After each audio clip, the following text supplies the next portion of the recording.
社長、社長、電話が鳴りやみません。社員が慌てた様子で声を上げた。社長はその近くで汗をハンカチで何度も拭きながら、口からシューシューと息を漏らしている。小林くん、君、考え直さないのかね？震える社長の声。俺は自分のカバンを手に取った。社長、それから皆さん、大変お世話になりました。ゆっくりと頭を下げると、くそと吐き捨てる声がどこからともなく聞こえてきた。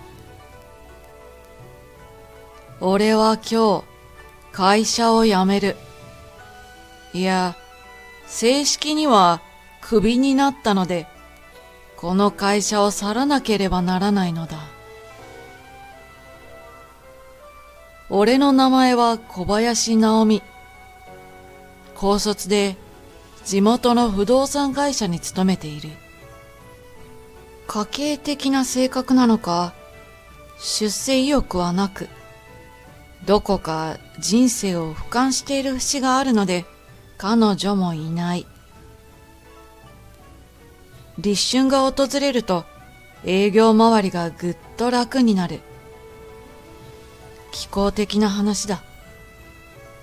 自分はかなりの巨体なので、とにかく冬の電車が苦手だ。外の気温に合わせて着込んでしまうと汗を大量にかく。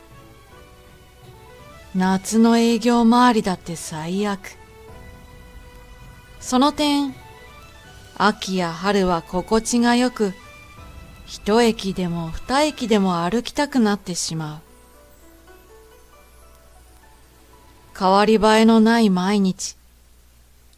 それでも俺にとっては幸せだった。クビですか？外回りから会社に戻ると、社長は扇子を仰ぎながら書類を差し出してきた。東大卒の息子が入社することになったんだよ。それでだね。最近は学歴社会と言うじゃないか。取引先でも学歴を気にする人がいるんだよ。出身校ってのは名刺みたいなもんでさ。それだけで仕事が取れることもあるんだ。いやね、何も私が君の学歴に不満を持っているんじゃなくて、世間から見てね。君は高卒だし、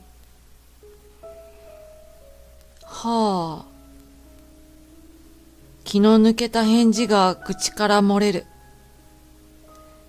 社長はいつも回りくどく、本題に入るまでがとても長いのだ。社長の話の途中で別のことを考える時間が生じてしまう場合が多々ある。で、君はクビってわけだ。え？耳を疑うような一言。このご時世にクビだって？連日 SNS ではパワハラなどなんだのと告発が続いている。少しでも働き手の機嫌を損ねるとさらされかねないこの時代に、東大卒の息子が入社するから、低学歴の君は今月で退職で。社長はゆっくりとした口調でもう一度俺に告げた。今月って残りもう2週間もないですよ。引き継ぎは？まあ、それは何とでもしてくれ。頼むよ。それで、退職金はたんまり出すから。口止め料ってことか。20年間働いてきたが、こんな結末を迎えるなんて思いもしなかった。翌日、堂々たる態度で、社長の息子である大塚隆夫が初出社してきた。君が小林くんか。高卒の人間から仕事を教わるのは尺だけど仕方ないな。よろしく。傲慢な態度の握手に俺が答えると、大塚さんはハンカチでさっと手を拭いてこう言う。机に置かれていたリストを確認したよ。今からどこに挨拶回りに行くんだい？僕もついでに同行するよ。とりあえずメインに取引していた会社を今日明日で回って、残りは電話なりメールなりで挨拶をしようと思っています。大塚さんは指をパチンと鳴らすと、続けて拍手をした。さすがだね。売り上げがある会社に絞りを入れて挨拶をする。効率がいいね。僕も暇じゃないし、そんな多くは回れないから助かるよ。俺とは比べ物にならないほどにスタイルが良く、ネイビーのスーツを着こなした大塚さんは、いかにも高そうな腕時計をつけている。東大卒。俺の人生がひどく陰った場所にあるように感じる。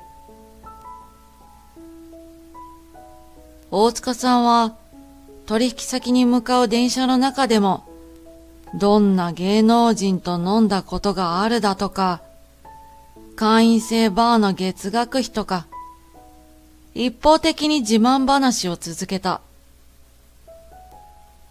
君は今までに何人の女性と付き合ったことがあるの？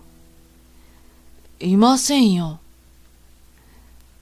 大塚さんは俺のことを肘でこづくと、やるじゃんと薄ら笑いを浮かべた。いや、僕もさ、付き合った女性はいないんだ。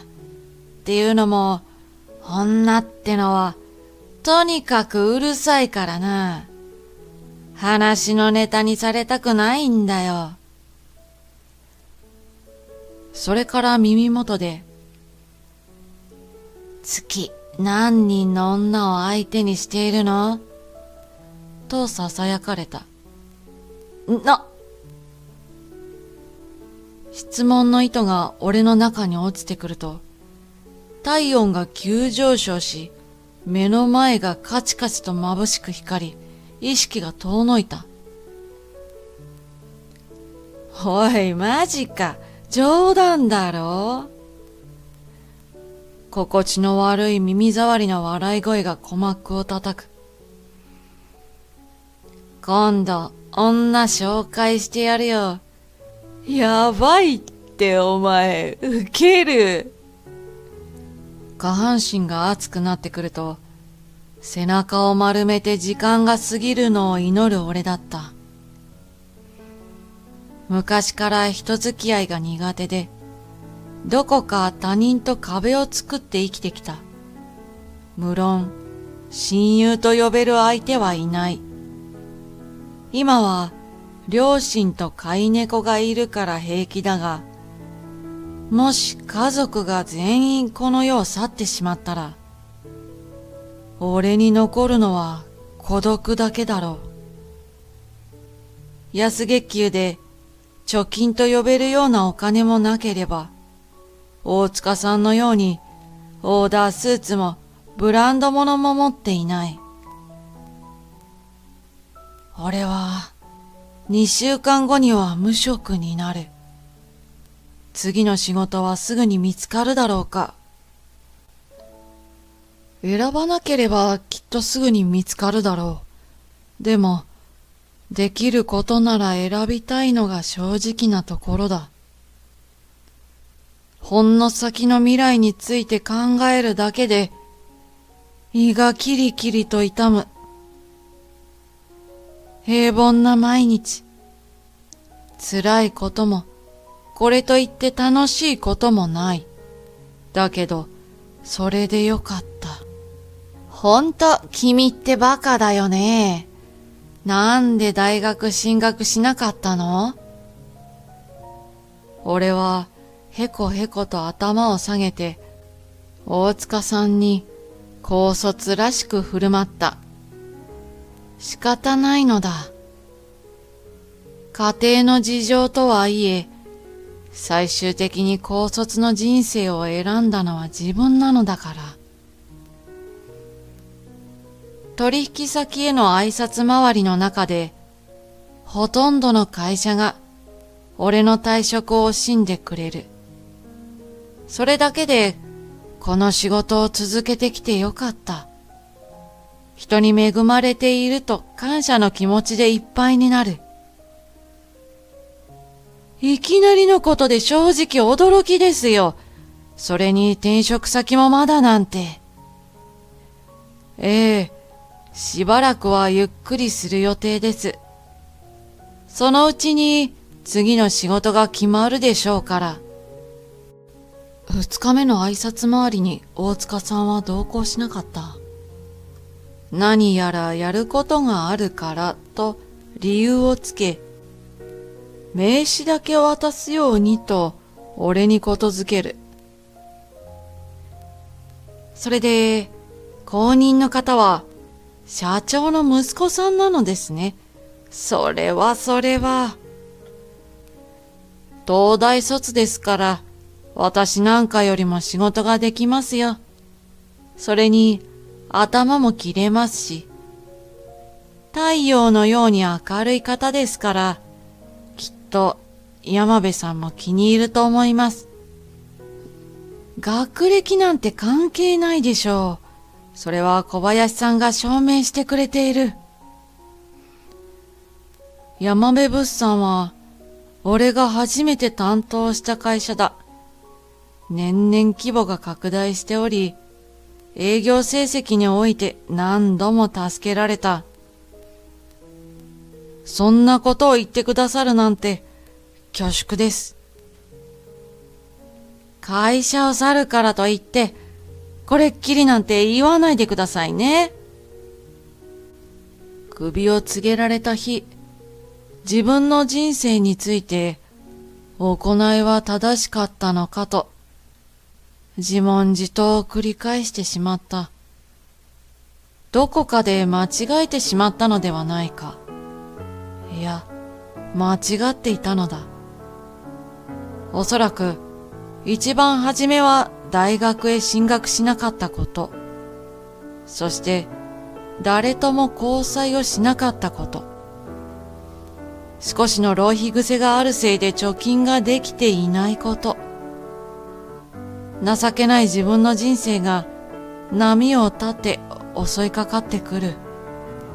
もしあの時ああしていれば、巻き戻すことのできない過去をこれほどまでに後悔したのは初めてだった。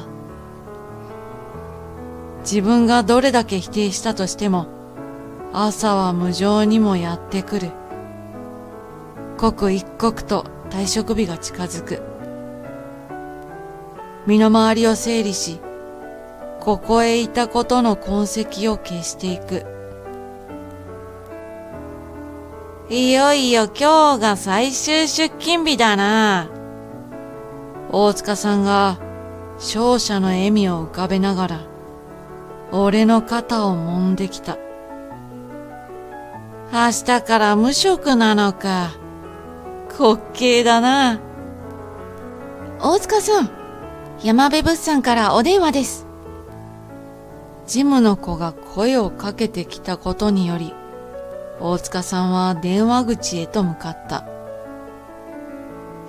どういうことですか？直接お話はできますか？はい。何かあったのだろうか。大塚さんはみるみると青ざめていく。電話を切った後、大塚さんはゆらりと椅子に腰をかけた。山辺物産がどうかしましたか？契約を切りたいと。そしてまた一本と大塚さん宛ての電話が鳴り始めた。どうなってんだよ、畜生。大塚さんは苛立ちを隠せない様子だった。おいお前、何をしたんだよ。かなり焦った様子で大塚さんは俺の胸ぐらを掴んでくる。何をって、私は何もしていませんよ。大塚さんは目を見開き、今にも飛びかかってきそうだ。そんなわけないだろ。どの取引先も契約を打ち切りたいと言い出している。その時だった。おい、お前！社長室から社長が飛び出してくるなり、大塚さんに飛びかかった。何するんだよ、親父。お前、何をした？社長は馬乗りになると、体を大きく揺さぶった。社長の下で大塚さんは苦しそうにもがいている。稲葉さんも林さんも契約を打ち切るそうだ。嘘だろ？山辺さんのところもだ。社長は名前を聞くなり倒れ込んだ。ふざけるな。大口取引のところばかりじゃないか。そこがいなくなったらどうする？うちは倒産するぞ。倒産ってそんな大げさな。親父、僕が話してくる。一社一社回ってくるよ。話せばきっと考え直してくれるから。社長はゆっくりと首を振った。小林くんがいいそうだ。高尾、お前、直接挨拶行かなかったんだってな。そんな風におざなりに相手にされるんじゃ信用できないと言っていたよ。お宅にとってうちは大事な取引先ではないのでしょうって。親父、それは誤解だよ。さ、僕だっていろいろ考えることがあって。大塚さんは社長の隣で正座をする。それから声を震わせ、頭をかきむしり、床を何度も殴った。小林くん、君、次の仕事決まっていないんだろ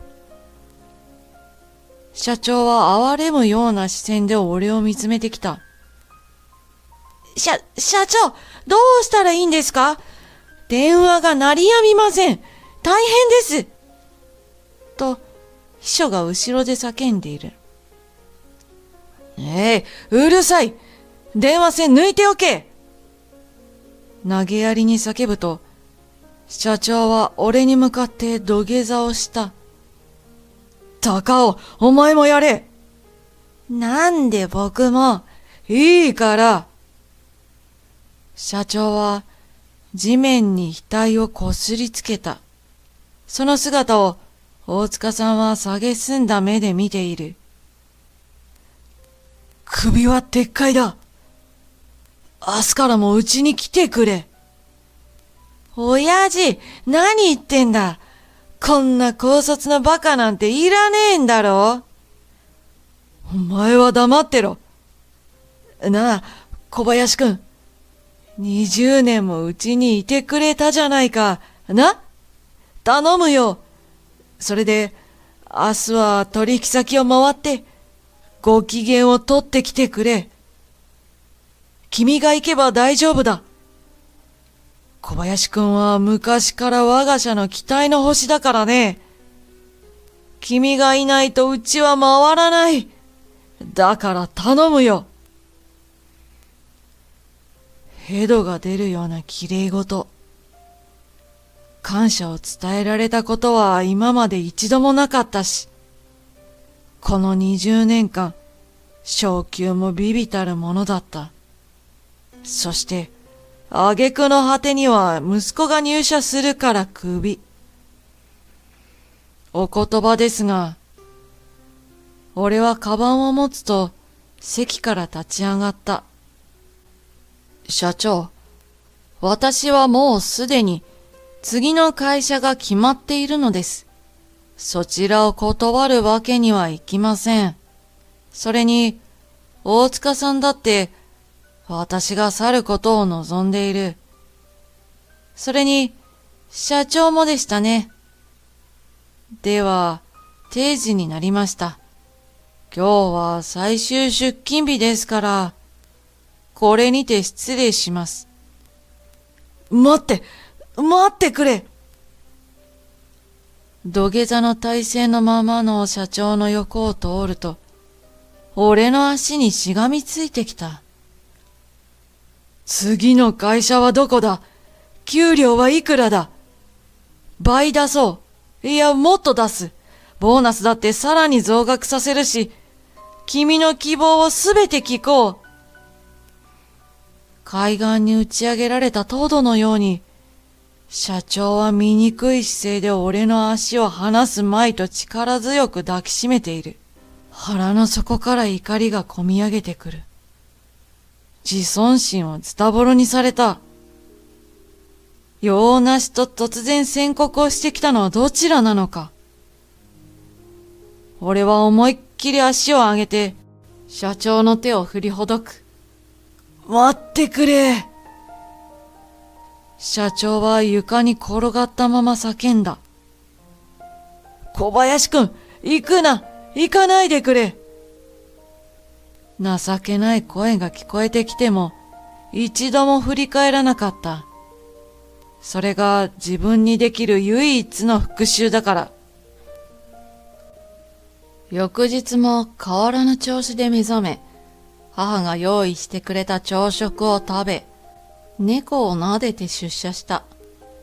次の仕事先は山辺物産だ。両親に転職先を伝えたとき、大手企業だったので信じられないと言っていた。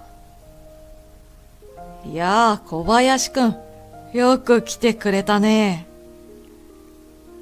山辺社長が迎えてくれると、俺は一礼し、改めて感謝を伝える。まさか高卒の私がこんな有名な大手企業に勤めることになるなんて、夢のようです。山辺社長は優しく俺にこう言う。私たちも君のような優秀な人材が来てくれて嬉しいよ。これからはうちの営業としてよろしく頼みます。ジャンルがかなり変わるから、初めは大変だろうけど、君ならしっかりやってくれると信じているよ。また新しい人生がスタートする。高卒で無職というどん底人生が始まるのかと恐怖に怯えたが、捨てる神あれば拾う神ありとはこのことだ。高卒で何も知らない俺を採用してくれた大塚不動産には、今でも感謝をしている。あの会社でなければ、20年という長い間勤められなかっただろうし、こうして縁がつながることもなかっただろう。結果として、クビになったことで幸運が舞い降りてきたのだ。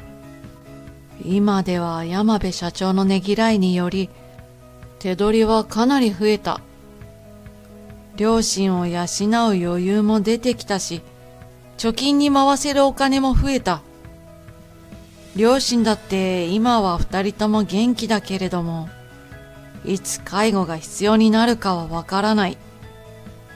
一日一日と人は年を取っていくものだから、未来に向けて整えていかなければならないだろう。おかえりなさい。初出勤はどうだった？家に帰ると、母が大好きなコロッケを用意してくれていた。猫は父の膝の上で丸くなり、ゴロゴロと喉を鳴らしている。もともとよく知っている会社だったからね。特に問題はなかったよ。そう、それはよかった。そういえばこれを見て。母が新聞の小さな情報欄を見せてきた。大塚不動産、倒産するみたいよ。ラッキーね。潰れる前に転職が決まって、今頃突然無職になっていたかもしれなかったわね。会社を後にする際に、社長にしがみつかれた足がゾワッとした。まるでそこに社長の執念が残っているように感じたからだ。でもどうしちゃったのかしらね。ナオミは知っていたの？倒産すること。母が作ってくれた熱々のコロッケを頬張りながら、さあねー、と俺は答えた。昔から大好きだったこの味。変わらぬ味が口に広がると、心がほっと落ち着いて、明日からも頑張ろうとやる気が出てくる。こうして俺の一日が終わり、また平凡な一日が幕を開ける。それでいい。それがいいのだ。